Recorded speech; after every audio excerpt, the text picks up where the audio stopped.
बिस्मिल्लाहिर्रहमानिर्रहीम। अस्सलाम वालेकुम नाज़रीन, आप यूट्यूब चैनल देख रहे हैं। मैं इमरान खान हूँ। कुछ चीज़ें ऐसी हैं जो श्रीलंका की और पाकिस्तान की मुश्तरक हैं, उनको आप जोड़ के और मिलाकर देख सकते हैं। पहले तो आप श्रीलंका को समझें, ये इंडिया से नीचे की तरफ बे ऑफ बंगाल में, यानी बांग्लादेश और इंडिया वाली साइड पे नीचे समंदर में एक छोटा सा मुल्क है। और श्रीलंका में इसका जो आंसू की तरह का इसका एक शेप बना हुआ है, एक छोटा मुल्क है। श्रीलंका की 2 करोड़ 21 लाख की आबादी है और आबादी का जो बड़ा हिस्सा है, लगभग 70% के करीब लोग या इससे थोड़े ज़्यादा, वो बुद्धिस्ट हैं, बुद्ध मत के पैरोकार हैं।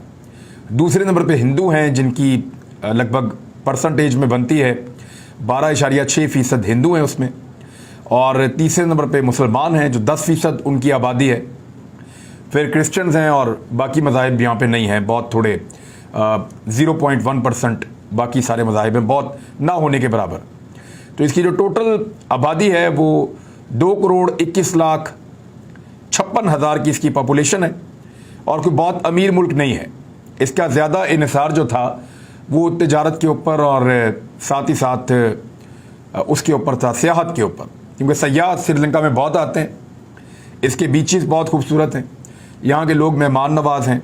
श्रीलंका में, मालदीव में, इन इलाकों में समंदर के साहिल अच्छे होने की वजह से और ये ममालिक में टूरिज़म ज़रा सस्ता है, तो आसपास के ममालिक के लोग, यहाँ के कवानीन भी ऐसे हैं कि लोगों के लिए सहूलतें बहुत ज़्यादा हैं, तो आसपास के ममालिक के लोग यहाँ पे आते हैं और सियाहत से यहाँ पे पैसा बनाते हैं यहाँ के लोग। अब हुआ क्या श्रीलंका में, ये सारा कुछ कैसे हुआ और क्यों हुआ? 1948 में जब बरतानिया से आज़ादी श्रीलंका को मिली, तो अब तक उसका जो बदतरीन हालात उसकी मईशत के थे वो इस वक्त हैं। और कई माहिरीन ने जो ज़िम्मेदार करार दिया है इन हालात के लिए, वो एक ख़ानदान की अजारादारी को करार दिया है। श्रीलंका में 2 दहाइयों से ज़्यादा हो गया है कि राजापक्से ख़ानदान, उसके पास से श्रीलंका का इक़्तिदार है। सदर और वज़ीर आज़म समेत तकरीबन 6 के करीब आला ओहदे इसी ख़ानदान के पास हैं। महिंदर राजापक्से, ये श्रीलंका का एक शहर है हेमंतोटा, ये वहाँ के एक ज़िम्मेदार घराने से है।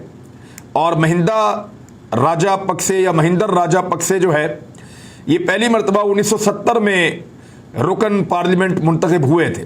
मैं जब इस पूरे ख़ानदान की स्टोरी पढ़ रहा था तो पढ़ते हुए मुझे एहसास हुआ कि ये बिल्कुल वैसे ही हैं जैसा शरीफ ख़ानदान है, अगर आप गौर करें तो। यानी शरीफ ख़ानदान भी 70 की दहाई में सियासत के अंदर कूदता है और अपने पाँव फैलाना शुरू करता है ज़िया-उल हक के दौर में। और इसी तरह जो ये ख़ानदान है वो भी 1970 में पहली दफ़ा पार्लियामेंट का रुकन बनता है। और फिर उसके बाद मुख्तलिफ इसको ओहदे मिलते रहे। 80 की दहाई में महिंदा और उनके बड़े भाई चमल दोनों जो हैं वो पार्लियामेंट के लिए मुंतखब हो गए। जैसे नवाज शरीफ पहले आए और फिर अपने भाई को, शहबाज शरीफ को लाए, ऐसे ही महिंदा भी महिंदर अपने दूसरे भाई को भी लेकर आ गए। महिंदर को सन 87 से 89 तक जारी रहने वाली एक तहरीक चल रही थी वहाँ पे, इंसानी हुकूक की खिलाफ वर्जियों के हवाले से। वहाँ पे इनको काफ़ी शोहरत मिली, बगावत की एक तहरीक थी, उसके ख़िलाफ़ ये काम कर रहे थे, तो इनको बड़ी शोहरत मिली। अच्छा, ये वही टाइम है, यानी इन्हीं सालों में आगे पीछे थोड़ा सा आप करके देखें तो शरीफ ख़ानदान को शोहरत मिलती है जब IJI पाकिस्तान में बनती है। आप ये देखें कितनी रिसेम्बलेंस है इन दोनों फैमिलीज़ के दरमियान। श्रीलंका का जो शाही ख़ानदान था, या जिन्होंने सियासत में आने के बाद मुल्क की सियासत पे कब्ज़ा कर लिया, राजापक्से ख़ानदान, वैसे ही यहाँ पे शरीफ ख़ानदान है जो ये सब कुछ कर रहा था। वहाँ पे जो तहरीक चली उन दिनों में वो मशहूर हो रहे थे, और यहाँ पे IJI की तहरीक के अंदर ये ख़ानदान मकबूल हो रहा था। 1994 में वहाँ के जो सदर थे, कुमाराटुंगा या चंद्रिका कुमाराटुंगा उनका नाम था पूरा, उन्होंने इनको वज़ीर मेहनत बना दिया। नवाज शरीफ साहब पहली मरतबा वज़ीर ख़जाना बने थे पंजाब के, 10 बरस के बाद वज़ीर आज़म बन गए और सन 2005 में उन्होंने सदारत का ओहदा भी हासिल कर लिया। अच्छा, अब आगे और रिजेम्बलेंस आप देखिएगा, जैसे जैसे ये ख़ानदान आगे बढ़ रहा है वैसे ही शरीफ ख़ानदान भी आगे बढ़ता रहा है। सिर्फ बीच में ये फ़र्क है कि वो कुछ अरसे के लिए इक़्तिदार से गायब हुए और शरीफ ख़ानदान कुछ अरसे के लिए पाकिस्तान से जिला वतन हुआ। इसके बाद सन 2005 से 2015 तक 2 मुसलसल अदवार में वो सदर रहते हैं श्रीलंका के। 2009 में उन्हीं के दौर में तकरीबन 30 बरस जारी रहने वाली जो तामिल बगावत थी वो श्रीलंका से ख़त्म हो जाती है और उसके लिए पाकिस्तान मदद करता है। ख़ास तौर पे परवेज़ मुशर्रफ के दौर में और बाद में पीपल्स पार्टी के दौर में पाकिस्तान ने बहुत मदद की थी, क्योंकि इंडियंस ये बगावत जो तामिल वाली है वो वहाँ पे करवाते थे और उसको स्पॉन्सर करते थे श्रीलंका में। अच्छा, फिर इन्होंने एक और काम किया और वही काम यहाँ पे नवाज शरीफ ने किया। जो काम वहाँ उन्होंने किया वही काम यहाँ नवाज शरीफ ने किया। नवाज शरीफ ने पीपल्स पार्टी के साथ मिलकर एक 18वीं तरमीम पास करवाई और उस तरमीम के अंदर नवाज शरीफ ने जो वाहिद चीज़ हासिल की, जो बहुत मेन चीज़ थी, वो ये थी कि उनको तीसरी मरतबा, चौथी मरतबा या जितनी मरतबा वो चाहें उनको वज़ीर आज़म बनने का इख्तियार मिल गया। यानी पाकिस्तान में उससे पहले एक कानून मौजूद था कि कोई भी शख्स तीसरे टन्योर के लिए वज़ीर आज़म नहीं बन सकता। मैक्सिमम 2 मरतबा आप वज़ीर आज़म बन सकते हैं। अमेरिका में भी ये है कि 2 टन्योर के लिए ही आप लगातार सदर बन सकते हैं अमेरिका के, उसके बाद फिर आप इलेक्शन नहीं लड़ते। तो इसी तरह से पाकिस्तान में भी ये कानून था। पाकिस्तान में नवाज शरीफ साहब के लिए, क्योंकि बेनज़ीर भुट्टो साहिबा की शहादत हो गई थी, तो पीपल्स पार्टी ने और नून लीग ने मिलकर, क्योंकि पीपल्स पार्टी 18वीं तरमीम में बहुत सारी चीज़ें करना चाहती थी, तो नून लीग ने ब्लैकमेलिंग की कि हम आपकी मदद इस शर्त पे करेंगे कि आप वज़ीर आज़म के ऊपर 2 मरतबा के बाद वज़ीर आज़म बनने की जो पाबंदी है वो आइन में से ख़त्म कर दें। तो अब जितनी मरतबा मर्जी कोई शख्स पाकिस्तान का वज़ीर आज़म बन सकता है। तो नवाज शरीफ साहब ने यहाँ पे आइन तब्दील किया और इसी तरह से एक आइन में तरमीम करके तीसरी मरतबा इलेक्शन में हिस्सा लिया। वहाँ पे भी यही हुआ महिंदा राजापक्से ने, यानी अफगानिस्तान में भी यही हो रहा था, महिंदर फैमिली भी यही कर रही थी और एक बार फिर इक़्तिदार राजापक्से ख़ानदान में चला गया, यानी उन्होंने भी आइन में तरमीम कर ली। इस पूरे मामले में फैसला कुन मरहला उस वक्त आया जब 2019 में श्रीलंका में ईस्टर के मौके पर बम धमाके हुए। इन हमलों में 250 से ज़्यादा अफराद हलाक हो गए। इससे अवाम को कानून और इंतज़ाम को सख्ती से नाफिज करने वाले राजापक्से ख़ानदान की ज़रूरत दोबारा से महसूस हो गई। यानी बीच में थोड़े अरसे के लिए हटे, जैसे पहले भी इनको हटाया गया था, और दोबारा फिर इनको आम इंतखाबात में जितवा कर फिर लाया गया। बड़ी आसानी से इनको सदर बना दिया गया। अच्छा, अब ये जो इस दफ़ा इनका भाई सदर बना, एक सदर बन गया, दूसरा वज़ीर आज़म बन गया। इन पर इस दौरान करप्शन और इंसानी हकूक़ की खिलाफ वर्जियों के इल्ज़ामात भी लगे। जैसे यहाँ पे शहबाज शरीफ ने, नवाज शरीफ ने सानिया मॉडल टाउन कर दिया और बहुत सारी इंसानी हकूक़ के पुलिस मुकाबले कराए और बहुत सारे इन पर इल्ज़ामात यहाँ लगते रहे पाकिस्तान में। और इसी तरह करप्शन के संगीन इल्ज़ामात उस ख़ानदान के ऊपर भी हैं, यहाँ पे इस ख़ानदान के ऊपर भी हैं। नस्ली और मजहबी अक़लियतों के हवाले से भी इन्होंने बड़ा जुल्म किया, जैसा पाकिस्तान में होता है यहाँ पे भी ये लोग इस्तेमाल करते हैं। अभी आप देखें, इन्होंने सियालकोट वाले जलसे से पहले एक मजहबी इंतहा पसंदी को और मजहबी जज्बात को भड़काने की कोशिश की पाकिस्तान तहरीक इंसाफ के खिलाफ। चंद दिन पहले मदीना मुनव्वरा में होने वाले एक वाक़े को जवाज़ बना के इन्होंने पाकिस्तान में मजहबी जज्बात को भड़काने की कोशिश की। तो ऐसे ये महिंदर राजापक्से ख़ानदान जो है, ये पक्से ख़ानदान जो है राजापक्से, ये लोग भी यही करते रहे हैं। श्रीलंका में एक बहुत बड़ा इकनॉमिक क्राइसिस आ गया। ज़र मुबादला के ज़खायर 2.31 अरब डॉलर्स रह गए। अगर इस वक्त चीन और सऊदी अरब अपने पैसे वापस ले लें तो हमारे पास भी लगभग 3 अरब डॉलर रह जाएंगे। याद रखें कि हमारी आबादी श्रीलंका की आबादी से 10 गुना बड़ी है, हमारा मुल्क भी उनसे बेशुमार बड़ा है। तो हमारे पास जो ज़खायर हैं वो इतने थोड़े रह गए हैं कि श्रीलंका से भी कम अगर रेशो में आप जाएं तो इस वक्त हमारे पास ज़खायर मौजूद है। बैरूनी कर्ज़ों की मद में भी उन्होंने पैसा देना था पूरी दुनिया को, कुछ 4 अरब डॉलर उनको वापस करना है। डॉलर की उनके पास कमी है और उसकी वजह से बहुत सारी चीज़ों की किल्लत होगी श्रीलंका में, ख़ास तौर पे वो चीज़ें जो वो बाहर से मंगवाते हैं। मिसाल के तौर पे उनके पास तेल ख़त्म हो गया, ईंधन ख़त्म हो गया, गैस ख़त्म हो गई और ऐसी सूरत हाल के अंदर डॉलर की कमी की वजह से इराक और नॉर्वे में अपना सफारत खाना भी उनको बंद करना पड़ा और ऑस्ट्रेलिया के अंदर अपना कौंसल खाना भी बंद करना पड़ा। कोरोना वायरस की वजह से उनकी सियाहत ख़त्म हो गई और सियाहत, क्योंकि इनका बड़ा इन्हिसार था सियाहत के ऊपर, इनको पैसे मिलते थे, और जब वो भी ख़त्म हो गई तो फिर सियाती सरगर्मियाँ बुरी तरह मुतासर हुई और फिर वहाँ से भी पैसे आना बंद हो गए और मईशत मज़ीद नीचे चली गई। बैरूनी कर्ज़े ये अदा नहीं कर पा रहे, कर्ज़ों के बोझ के अंदर दबते चले जा रहे हैं जैसे पाकिस्तान दब रहा है। और पॉलिसीज़ इनकी ये थी कि ये ख़ानदान अय्याशी की ज़िंदगी गुजारता था, लेकिन उसके बाद फिर एहतजाज का सिलसिला शुरू हो गया।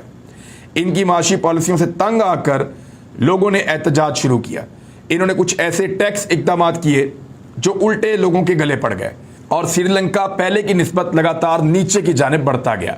इन्होंने IMF से राब्ता किया और IMF ने ऐसी शराइत रखी जिसको ये पूरा नहीं कर पा रहे थे, और काबीना के जो वज़ीर ख़जाना हैं उनको IMF से मुज़ाकरात के लिए तजावीज़ तैयार करने का इख्तियार दे दिया गया।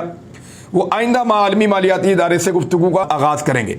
यानी जैसे पाकिस्तान इस वक्त IMF के दरवाजे पर बैठा है, बात करना चाहता है, ऐसे ही कड़ी शराइत जो हैं वो श्रीलंका के लिए भी हैं और वो भी IMF से बात करना चाहता है और उनको खसूसी इख्तियारात उन्होंने अपने वज़ीर ख़जाना को दिए हैं। वज़ारत दाखिला इसी ख़ानदान के पास है, वज़ारत दिफा इसी ख़ानदान के पास है, वज़ारत ख़जाना भी इसी ख़ानदान के पास है। यानी पूरा का पूरा राजापक्से ख़ानदान जो है वो इक़्तिदार के अंदर है, सदर भी इनका, वज़ीर भी अपना। अभी चंद दिन पहले तक जो सिचुएशन थी वो ये थी कि राजापक्से ख़ानदान के मुख्तलिफ लोग मुख्तलिफ ओहदों के ऊपर फायज़ हैं। बड़े ओहदों पर 6 लोग फायज़ हैं। 72 साला गोटबाया राजापक्से जो हैं उनके बड़े भाई 75 साला महिंदा राजापक्से वज़ीर आज़म हैं और गोटबायार जो हैं वो सदर हैं, और इसके अलावा इनसे भी बड़े भाई 78 साला चमल राजापक्से वज़ीर दाखिला हैं। यानी एक 72 का, एक 75 का, एक 78 का है, तीनों बाद नहीं आ रहे। एक सदर बना हुआ है, एक वज़ीर आज़म बना हुआ है, एक वज़ीर दाखिला बना हुआ है। कौमी सलामती और डिज़ास्टर मैनेजमेंट की वजारत भी उन्हीं के पास है। चौथे भाई वो 70 साल का है, वो बासल राजापक्से, वो वज़ीर ख़जाना बना हुआ है। दाखिला भी अपना, ख़जाना भी अपना, हर चीज़ घरों के अंदर रखी हुई है। जैसे यहाँ पे होता है कि आबिद शेर अली रिश्तेदार वो भी वज़ीर, यहाँ एक लाहौर में रहता है वो भी वज़ीर, मोहसिन वो भी वज़ीर, फिर मरियम नवाज़ वो भी लीडर, हमजा शहबाज वज़ीर आला, शहबाज शरीफ वज़ीर आज़म, नवाज शरीफ पार्टी कायद, और वो मरियम नवाज़ का बेटा उसको तैयार कर रहे हैं, कैप्टन सफदर वो भी इलेक्शन लड़ता है, उसके बाद भी इख्तियारात। तो जैसे ये सारे इख्तियारात अपने ख़ानदान के पास रखते हैं, वैसे ही राजापक्से ख़ानदान भी अपने पास ही तमाम इख्तियारात रखता है। भाइयों के अलावा इन्होंने अपने भतीजे भी अहम तरीन ओहदों के ऊपर लगाए हुए हैं। महिंदा राजापक्से का जो बेटा है निमल राजापक्से, वो स्पोर्ट्स और नौजवानों के उमूर का वज़ीर है। डिजिटल टेक्नोलॉजी और दीगर जो डेवलपमेंट हैं उनकी वजारतें भी इन्हीं रिश्तेदारों के पास हैं। चिमल के बेटे शशिंदर राजापक्से को एक मुनफरिद किस्म की वजारत दी गई है। इस वजारत का नाम धान और अनाज है, यानी एक अलग वजारत बनाई गई है। ऑर्गेनिक फूड, सब्जियां, फल, मिर्च, प्याज और आलू, बीजों की पैदावार और आला तकनीक और ज़राअत की वजारत, यानी इस किस्म की वजारत बना के वो उसके हवाले कर दी उन्होंने। कोई बंदा रह ना जाए ख़ानदान का जिसके पास वजारत ना हो। ये बिल्कुल ऐसे ही कर रहे हैं जैसे यहाँ पाकिस्तान में शरीफ ख़ानदान करता है। श्रीलंका में जो पहले ही सियासी बहरान की लपेट में है, एक ऐसे वक्त में राजापक्से ख़ानदान के खिलाफ बदउनवानी के ताज़ा इल्ज़ामात फिर से लगे हैं।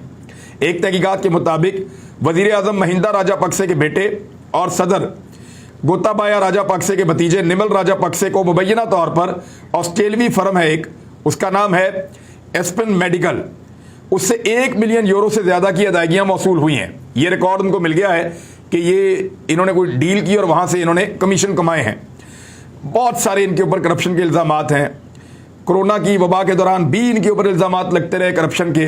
इन्होंने मुल्क की दौलत लूटी और अपने ख़ानदान का रास्ता हमवार किया, ये इनके ऊपर इल्ज़ाम है। श्रीलंका में मुजाहरों के दौरान ख़ानदान से मुल्क का लूटा पैसा वापस लेने के लिए बोर्ड लगाए गए, नारे लगाए गए, लोग यही मुतालबात करते रहे और इनकी साख लगातार इस ख़ानदान की गिरती रही, जैसे यहाँ पे शरीफ ख़ानदान की गिर रही है। और राजापक्से ख़ानदान में तकसीम पैदा होने लगी है। अप्रैल के आखिर में ये इतलात सामने आई कि महिंदा और गोताबाया के दरमियान खलीज गहरी हो गई है। ये वैसे ही है जैसे शहबाज शरीफ और नवाज शरीफ नहीं करते गुड कॉप बैड कॉप, वो भी वैसे ही करते हैं। वहाँ पे वो झूठी मूठी नूरा कुश्ती करते हैं कि हमारे दरमियान इख्तलाफात हो गए, बीच में से मिले हुए होते हैं। और वहाँ पे भी ये रिपोर्ट हो रहा है कि दोनों घरों के दरमियान रस्साकुशी हो रही है, लेकिन ऐसा कुछ नहीं है। बहरहाल इनके वज़ीर आज़म को इस्तीफ़ा देना पड़ा है और लोग मुतालबा कर रहे हैं कि फौरी तौर पर इनका सदर भी इस्तीफ़ा दे। और अब जो इस वक्त मुहिम चल रही है वो ये चल रही है कि गोताबाया तुम भी घर जाओ। और वाक़या ये ऐसे शुरू हुआ कि जैसे ही हुकूमत मुखालिफ मुजाहिरीन ने हुकूमत के हामी मुजाहिरीन की जानिब से अपने एक पुरअमन एहतजाजी कैंप पर हमला होने के बाद वज़ीर आज़म की सरकारी रिहाइशगाह पर धावा बोलने की कोशिश की थी, फ़ौरन ही मुल्क भर में पुरतशद्दुद मज़ारे फूट पड़े थे और मुश्तइल मुजाहिरीन ने राजापक्से ख़ानदान के कई इमलाक को जला दिया, जिनमें हेमनतोता में उनका जो आबाई घर है वो भी जला दिया गया। इस घर की वीडियोज़ में पहले दिखाया गया कि बड़ी खूबसूरत गाड़ियाँ, लग्जरी आइटम्स, स्विमिंग पूल, ये वो सब था, पूरा का पूरा घर उन्होंने जलाकर रख दिया। जैसे बहुत बड़ा रायवंड महल बनाया हुआ है, अंदर ही क्रिकेट ग्राउंड है, अंदर ही मोर फिर रहे हैं, अंदर ही चिड़ियाघर है, अंदर ही दुनिया की कीमती तरीन गाड़ियां हैं, वर्कशॉप अलहदा बनी हुई हैं, महल अलहदा अलहदा सब भाइयों के बने हुए हैं, फैमिली के अलग अलग घर बने हुए हैं, अस्तबल अलग बना हुआ है, बहुत शानदार है, फार्म हाउस अलग बना हुआ है रायवंड में। तो इसी तरह से राजापक्षे खानदान ने भी बहुत शानदार अपनी चीजें बनाई थी जिनको अवाम ने जला दिया है। मुजाहिरीन ने हत्ता कि यहां तक मामला ले गए कि उनके जो वालदैन के मज़ारात थे और यादगार थी उनको भी तबाह कर दिया। और जो सदर गोताबाया है उसके ऊपर ये इल्ज़ाम भी है कि उन्होंने इस यादगार की तामीर के ऊपर सरकारी ख़जाने से पैसा बेजा खर्च किया था। सदर ने अभी तक तो कह रहा है कि मैं इक़्तिदार नहीं छोड़ना चाहता। बाकी तमाम लोग तकरीबन इस्तीफ़ा दे चुके हैं और ये चंद दिन पहले तक की इतलात थी जितनी भी मैंने इसको इकट्ठा किया है।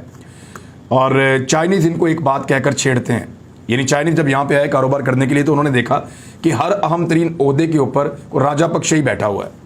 तो उन्होंने कहा क्या आपके मुल्क में राजापक्षे ही वाहिद ज़ात है, किसी और ज़ात के लोग नहीं रहते जो किसी अच्छी सीट के ऊपर बैठे हुए में नज़र आए? तो इसी तरह जैसे यहाँ पे शरीफ खानदान है वहाँ पे राजापक्षे खानदान था। ये कंपैरिजन मैंने आपके सामने रख दिया है। अल्लाह ना करे पाकिस्तान में श्रीलंका जैसे हालात हों, लेकिन बहुत सारे लोग ऐसा चाहते हैं और जानबूझकर हालात को उस तरफ ले जा रहे हैं। अब तक के लिए इतना ही। अपना ख्याल रखिएगा, अपने इस चैनल का भी। अल्लाह हाफिज़।